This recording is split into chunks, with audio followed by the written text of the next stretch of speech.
غوث اعظم کے وسیلے سے اشہد ان لا الہ الا اللہ و اشہد ان محمد رسول اللہ اٹھاتا تھا، کلمہ پڑھ کے رکھ دیتا تھا۔ یہ ایک صف بن کر 180 لوگ نے جب کلمہ پڑھ لیا تو پہلا ڈاکٹر جو کلمہ پڑھ لیا تھا اس نے کہا خارورہ مل کر خارورے کے باٹل سے ہمیں کلمہ ملتا ہے، جس کا خارورہ ہے اسے دیکھیں گے تو خدا مل جائے گا۔ اب غوث اعظم کو دیکھنے کے لیے آئے تو غوث اعظم نے مریدوں سے کہا اسی لیے تو میں پیشاب مبارک نہیں دینے والا تھا، تم نے مان کر 180 لوگ اور بھی میرے مریدوں میں بڑا کر دیا۔ تو اللہ تبارک و تعالی ہمیں سمجھنے کی توفیق عطا فرمائے۔ غوث اعظم کے کرامتیں ہم بولتے رہیں تو ہماری سانسیں ختم ہو جائیں گی، ہماری زندگی ختم ہو جائے گی۔ یہی مولانا اعجاز کو اللہ صحت عطا فرمائے، آپ کے دعاؤں سے آپ کو بھی صحت عطا فرمائے، اور غوث اعظم کے صدقے سے زندگی بھر جب تک باقی رہے گی زندگی غوث اعظم کے کرامتیں سناتے رہیں گے۔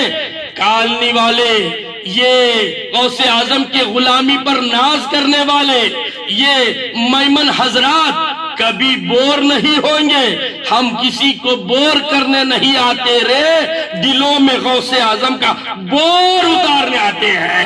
جس کے دل میں غوث اتر جاتے ہیں تو اسے وہ طاقت اللہ پیدا کر دیتا ہے کہ مردوں کو ٹھوکر میں زندہ کر دیتا ہے۔ اللہ تبارک و تعالی ہمیں علم صحیح عطا فرمائے، غوث اعظم کے فیضان سے ہمیں مالا مال کرے۔ پروردگار سے یہی دعا ہے کہ اے اللہ، ابراہیم کے پاس خلت بھی تھی، ابراہیم کے پاس نبوت بھی تھی، ابراہیم کے پاس رسالت بھی تھی، ابراہیم کے پاس معجزے تھے،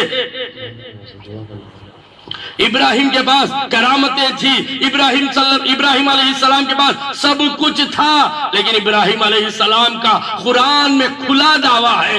اللہ تبارک و تعالیٰ سے ابراہیم علیہ السلام کہتے ہیں میرے مولا، دامان مصطفیٰ کے سوا ابراہیم کے پاس کوئی چارہ نہیں۔ ابراہیم کے لیے آگ ٹھنڈی ہو گئی، اس لیے کہ ابراہیم کے پشت میں سرکار دو عالم صلی اللہ علیہ وسلم، اس پشت میں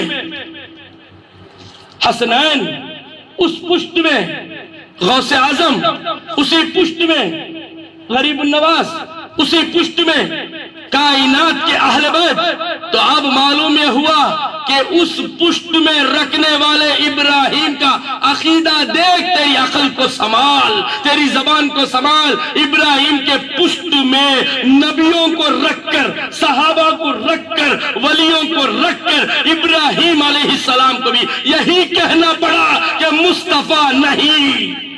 تو ابراہیم علیہ السلام کے پاس کوئی کمالات نہیں، تو اللہ تبارک و تعالی ہمیں اشارہ دے دیا کہ ابراہیم کی دعا قرآن میں درس کر کے ہمیں بتا دیا کہ ابراہیم جیسے جلیل و قدر نبی ہو کر مصطفیٰ کے وسیلے کی بھیک مانگے تو ان کا امتی ہو کر کیوں نہیں مانگتا۔ وآخر الدعوانا ان الحمدللہ رب العالمین۔